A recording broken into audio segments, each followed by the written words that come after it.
नमस्कार साथियों। इससे पहले जो मैंने सेक्शन बताया था वो वीपीपी सेक्शन के बारे में मैंने आपको बताया था। अब मैं जो मैंने दो सेक्शन आपको बता दिए, दो तीन सेक्शन। अब मैं रैम सेक्शन पे चलता हूँ कि रैम सेक्शन काम कैसे करता है। देखिए, मैंने पहले शुरू से ही मैं बताता आ रहा हूँ कि हर सेक्शन में सप्लाई इन होने से पहले एक इनपुट कॉइल लगी होती है जिस पर 19 वोल्ट इनके प्यार से आता है। अब ये 19 वोल्ट मेन मोसफेट और आईसी की वीसीसी पर भी आता है। अब किसी किसी बोर्ड में क्या होता है, किसी किसी बोर्ड में 19 वोल्ट की वीसीसी ना आके 5 वोल्ट ऑलवेज की वीसीसी आ जाता है। किसी किसी बोर्ड में ये जो है स्टेप डाउन की आउटपुट कॉइल से आता है। अब पहली रिक्वायरमेंट आईसी की पूरी हो जाती है कि आईसी को वीसीसी मिल जाती है। सेकंड नंबर में आपको बता दूं कि आईसी को ऑन होने के लिए इनेबल सिग्नल भी चाहिए होता है।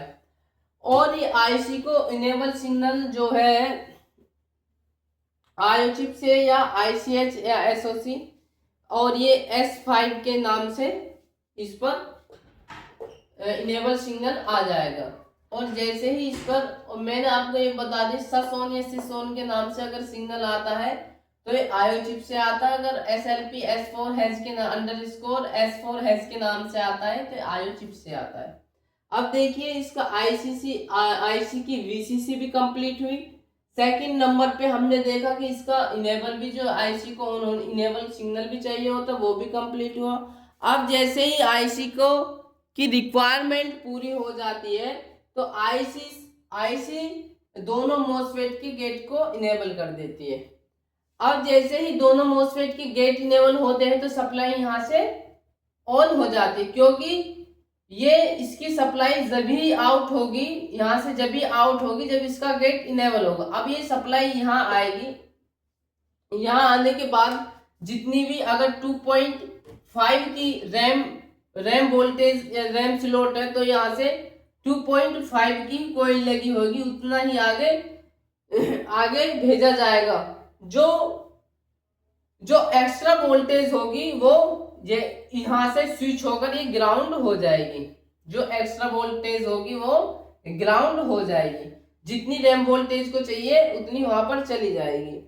अब जैसे ही रैम वोल्टेज यहां पर बनता है तो इधर ये रैम वोल्टेज बनता है और रैम वोल्टेज वहीं से एक सिग्नल VLDO के नाम से इस आईसी पर भी दोबारा से आ जाता है। और इसी के साथ साथ ये फीडबैक का सिग्नल भी आईसी पर आ जाता है। तो ये जो फीडबैक का सिग्नल है ये आईसी को बताता है कि सब चीज ओके है। अब जैसे ही ये, अब मैंने बताया कि इसी के साथ ये VLDO का सिग्नल आईसी पर आ जाता है। तो जैसे ही ये VLDO का सिग्नल आईसी पर आता है तो आईसी पर जो है VTT का एक सिग्नल बन जाता है। ये भी रैम वोल्टेज के लिए चाहिए होता है। अब ये VTT का सिग्नल यहाँ बन जाता है। अब इसे इतना ही छोड़ना है, बाकी अभी ये आउट नहीं होगा। पांचवा, और अब क्या है, ये इसके बाद जब VTT का सिग्नल बन जाता है तो फिर इसके बाद एक सिग्नल आता है इसके इनेबल के लिए, जो SLP अंडरस्कोर S3 है, जो आईओ चिप या SOC या ICS या PCS चिप से आता है। जैसे ही आएगा तो यहाँ से VTT जो वोल्टेज है वो आउट हो जाएगा और ये आउट होकर रैम स्लॉट पर चला जाएगा।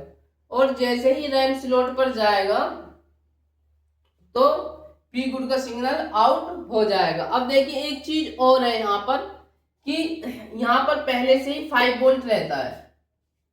जो फेस पैर है यहाँ पे पहले से ही 5 वोल्ट रहता है।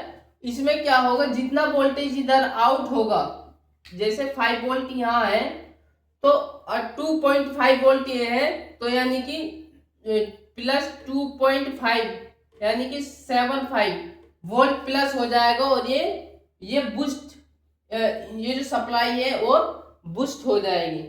तो आई होप आपको अच्छे से समझ में आया होगा। तो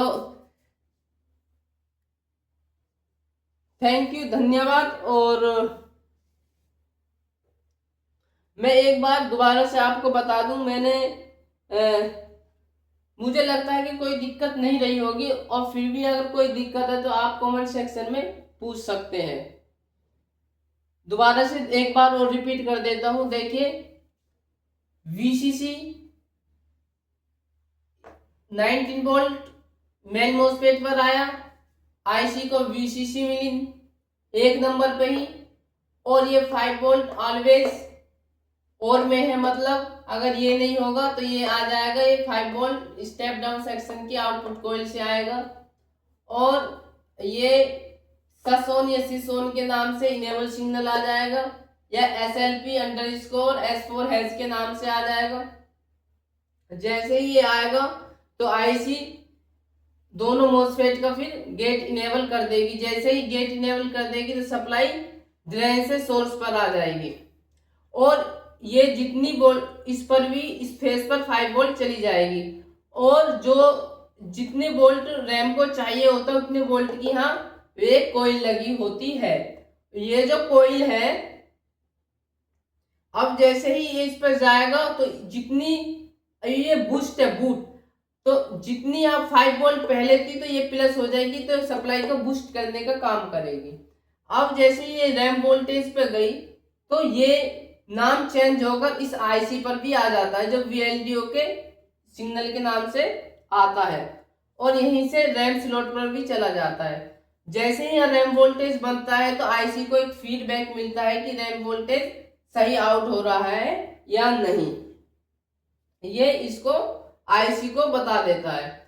और जैसे ही ये अभी मैंने बताया कि VLD जैसे ही सिग्नल यहाँ पर आता है तो आईसी पर VDD का सिग्नल बन जाता है। अब ये सिग्नल यहीं पर बना रहता है, अभी ये आउट नहीं होगा। ये आउट जब होगा जब आईसी को दोबारा से एक सिग्नल मिलेगा, जो SLP_S3 हैज के नाम से आईसी को मिलेगा। जैसे ही ये सिग्नल इसको मिलेगा तो VDD का सिग्नल आउट होकर रैम स्लॉट पर चला जाएगा, और ये अपना ग्राउंड है, एक पिन इसमें ग्राउंड होता है। जैसे ही ये जाएगा तो पी गुड का सिग्नल आउट होकर जो आगे के सेक्शन हो गए उन सेक्शनों पर चला जाएगा।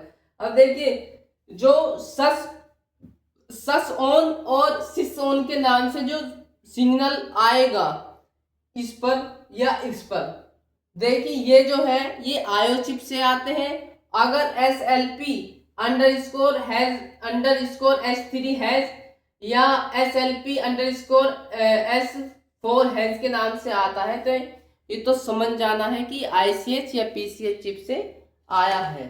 तो अगर अब भी कोई डाउट आपको रहा हो तो आप बेझिझक कमेंट सेक्शन में पूछ सकते हैं कि हमें ये समझ नहीं आया, और मुझे लगता आई होप कि आपको अच्छी तरह से समझ में आ गया होगा।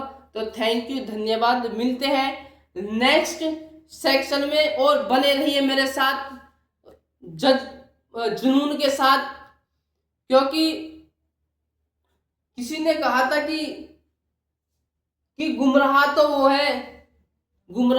है जो घर से निकले ही नहीं। धन्यवाद।